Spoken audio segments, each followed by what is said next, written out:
اللہ کے رسول صلی اللہ علیہ وسلم فرماتے ہیں استحیوا من اللہ حق الحیا، اے لوگوں اللہ سے شرم کرو جیسا کہ اللہ سے شرم کرنے کا حق ہے۔ صحابہ کرام عرض کرتے ہیں اللہ کے رسول کلنا نستحی والحمدللہ، اے اللہ کے نبی ہم سبھی شرم کرتے ہیں، ہمارے اندر بھی شرم ہوتی ہے، ہمارے اندر حیا ہے۔ فرمایا لیس ذاک، میرا مقصد وہ نہیں جو تم سمجھ رہے ہو۔ تم کیا سمجھ رہے ہو کہ ہم شرم کرتے ہیں لوگوں سے؟ بہت سے برائی ہم اس لیے نہیں کرتے کہ کوئی آدمی دیکھ لے گا، کوئی دیکھ لے گا تو کیا کہے گا کہ یہ لوگوں سے شرم کرنا ہو۔ رسول اللہ سے فرماتے ہیں یہ مقصد نہیں ہے میرا، اللہ سے شرم کرنے کا مقصد یہ ہے وَلَكِنَّ مَنِ اسْتَحْيَا مِنَ اللَّهِ حَقَّ الْحَيَاءِ فَلْيَحْفَظِ الرَّأْسَ وَمَا وَعَى۔ فرمایا جو اللہ سے شرم کرتا ہے اور اللہ سے شرم کرتا ہے جیسا کہ اس سے شرم کرنے کا حق ہے، تو فرمایا وہ سر کی حفاظت کرے اور سر کے آس پاس کی چیزوں کی حفاظت کرے۔ اب سر کے آس پاس کیا ہے؟ سر کے اندر دماغ ہے، آنکھ ہے، کان ہے، زبان ہے، منہ ہے، ناک ہے، یہ وہ چیزیں ہیں جن کی حفاظت کرنا ہے۔ کن چیزوں سے؟ ان چیزوں سے جو اللہ تعالیٰ کو ناپسند ہے۔ آنکھوں سے وہ چیزیں نہیں دیکھنی جو اللہ کو پسند نہیں ہے، کانوں سے وہ چیزیں نہیں سننی جو اللہ کو پسند نہیں ہے، زبان سے وہ باتیں نہیں بولنی جو اللہ کو پسند نہیں ہے۔ اور فرمایا وَلْيَحْفَظِ الْبَطْنَ وَمَا حَوَى، اور پیٹ کی اور پیٹ کے آس پاس کی چیزوں کی حفاظت کرے۔ پیٹ کے اندر حرام غذا نہ جائے، سود کا مال نہ جائے، کسی کا مال غصب کر کے چھین کر کے نہ کھائے، رشوت کا مال نہ کھائے، ناجائز مال نہ کھائے، حرام چیز نہ کھائے، شراب نہ پیے، ان چیزوں سے حفاظت کرے۔ وَلْيَحْفَظِ الْبَطْنَ وَمَا حَوَى، اور پیٹ کے آس پاس کی جو چیزیں ہیں شرمگاہ کی حفاظت بھی اس میں داخل ہے۔ وَلْيَذْكُرِ الْمَوْتَ وَالْبِلَى، اور فرمایا موت کو یاد رکھے، ہمیشہ موت کو یاد کرتا رہے کہ موت میرے سامنے ہے، میرے پیچھے لگی ہوئی ہے، ہر وقت انسان کا پیچھا کر رہی ہے، انسان کو تلاش کر رہی ہے اور وہ آ کر کے رہے گی۔ اس بات کا انسان ہمیشہ اپنے ذہن میں استحضار رکھے، سوچے کہ موت میرے پیچھے لگی ہوئی ہے۔ وَلْيَذْكُرِ الْمَوْتَ وَالْبِلَى، موت کو یاد کرے اور موت کے بعد پیش آنے والے احوال کو یاد کرے۔ یہ ہے اللہ سے شرم کرنا۔ فرمایا فَمَنْ فَعَلَ ذَلِكَ وَمَنْ تَرَكَ الدُّنْيَا، اور آخرت کے واسطے دنیا کی محبت کو چھوڑ دے۔ فَمَنْ فَعَلَ ذَلِكَ فَقَدْ اسْتَحْيَا مِنَ اللَّهِ حَقَّ الْحَيَاءِ، جو یہ کام کر لیتا ہے فرمائے وہ حقیقت میں اللہ سے شرم کرنے والا ہے۔ تو رسول اللہ صلی اللہ علیہ وسلم نے ہمیں حکم دیا ہے کہ ہم اللہ سے شرم کریں، اور شرم کیا ہے کہ ہم اس کے احکامات کی نافرمانی کرتے ہوئے ڈریں اور دل میں جذبہ پیدا ہو۔ جس طرح ہم لوگوں کے سامنے جاتے ہوئے لوگوں کی موجودگی میں گناہ کرتے ہوئے ڈرتے ہیں، تو تنہائی میں جب ہمارا اللہ موجود ہوتا ہے تو اس وقت بھی ہم اللہ سے گناہ کرتے ہوئے شرم کریں کہ یہاں پر کوئی نہیں دیکھ رہا تو اللہ تو دیکھ رہا ہے۔ فرمایا الحیاء من الایمان، حیا ایمان کا بڑا عظیم شعبہ ہے۔ ایمان کے 70 سے بھی زیادہ شعبے ہیں، لیکن حیا ایمان کا سب سے عظیم ترین شعبہ ہے، کیونکہ یہ وہ چیز ہے جس کے ذریعے انسان برائیوں سے بچتا ہے۔ جس کے اندر حیا نہیں ہوتی ہے، جس کے اندر غیرت نہیں ہوتی ہے، فرمایا اذا فاتک الحیاء فافعل ما شئت، جب حیا ہی نہ ہو تو جو چاہے کرتے رہو۔ جب انسان کی آنکھوں کا پانی مر جاتا ہے، انسان کی غیرت ختم ہو جاتی ہے، پھر اس کو صحیح اور غلط میں فرق بھی محسوس نہیں ہوتا، اس کو یہ پتہ نہیں چلتا کہ یہ کیا کر رہا ہوں، یہ کس راستے پر جا رہا ہوں، یہ کون سا میں کام کر رہا ہوں، اس کو اس بات کا فرق معلوم نہیں ہوتا۔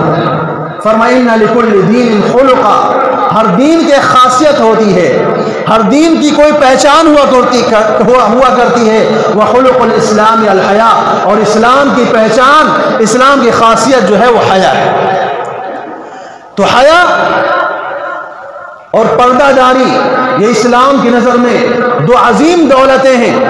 جس کے ذریعے انسان بہت ساری برائیوں سے بچتا ہے، بہت ساری بدکاریوں سے بچتا ہے۔ اللہ تبارک و تعالیٰ نے مسلمان مردوں کو بھی اور مسلمان عورتوں کو بھی دونوں کو حیا کرنے کا حکم فرمایا ہے۔ قل للمؤمنین یغضوا من ابصارہم وقل للمؤمنات یغضضن من ابصارہن، اللہ تعالیٰ فرماتے ہیں مسلمان مردوں سے کہہ دو کہ وہ بھی حیا کی وجہ سے اپنی نگاہوں کو نیچے رکھا کرے، اور مسلمان عورتوں سے بھی کہہ دو کہ وہ اپنی حیا کی وجہ سے وہ نگاہوں کو نیچے رکھا کرے۔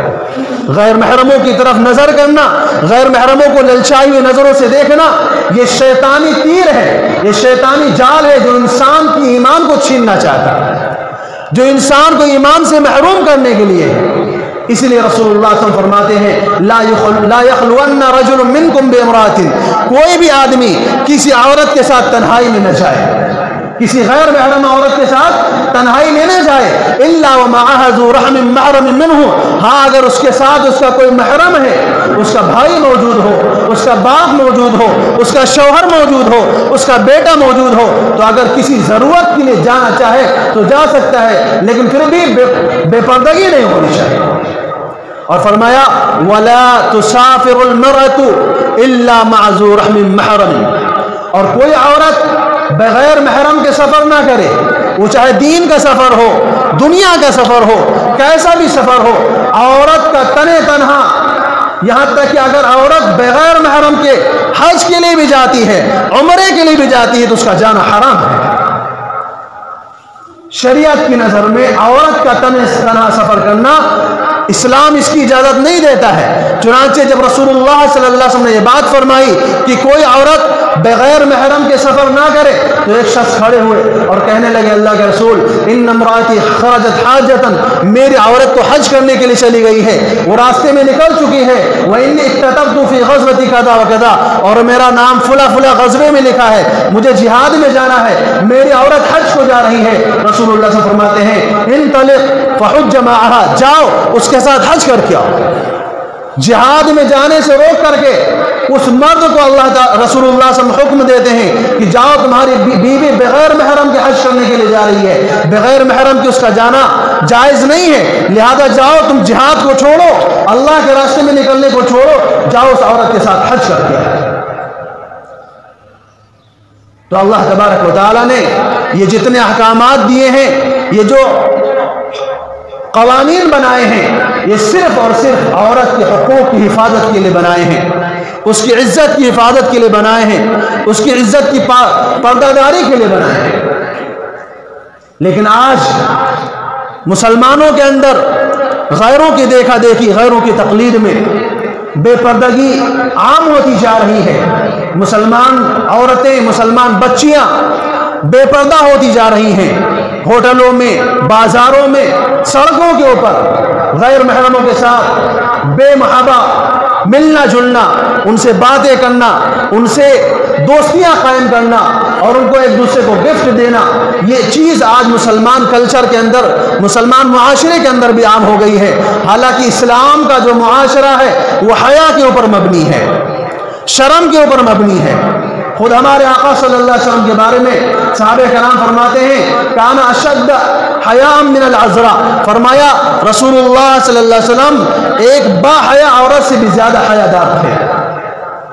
کنواری لڑکی جو حیادار اور پردے والی لڑکی ہو، اس سے بھی زیادہ شرم کیا کرتے تھے۔ یہی وجہ ہے کہ رسول اللہ صلی اللہ علیہ وسلم نے کبھی بھی کسی کو نظر بھر کر نہیں دیکھا،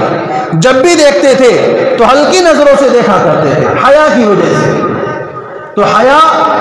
اسلام کا مدار، اسلام کی بنیاد جو ہے وہ حیا کے اوپر رکھی گئی ہے۔ جب حیا چلا جاتا ہے تو ایمان بھی چلا جاتا ہے۔ چنانچہ ایک روایت میں رسول اللہ صلی اللہ علیہ وسلم فرماتے ہیں الایمان والحیاء قرنا جميعا، ایمان اور حیا دونوں ایک دوسرے کے ساتھ ملے جلے رہتے ہیں، جب ایک چلا جاتا ہے تو دوسرا بھی چلا جاتا ہے۔ تو ایمان کے لیے سب سے بڑی رکاوٹ، ایمان کے لیے سب سے بڑی آڑ جو ہے وہ حیا ہے۔ جب انسان کی حیا چلی جاتی ہے تو ایمان کے جاتے ہوئے بھی دیر نہیں لگتی ہے۔ آج کے معاشرے میں آپ جیسا کہ جانتے ہیں، آج کا جو دن ہے 14 فروری کا دن، اس دن کو ایک طرح سے محبت کے دن کے نام سے منایا جاتا ہے۔ یہ مغرب کی دیکھا دیکھی اب مسلمانوں کے معاشرے کے اندر بھی بات عام ہو چکی ہے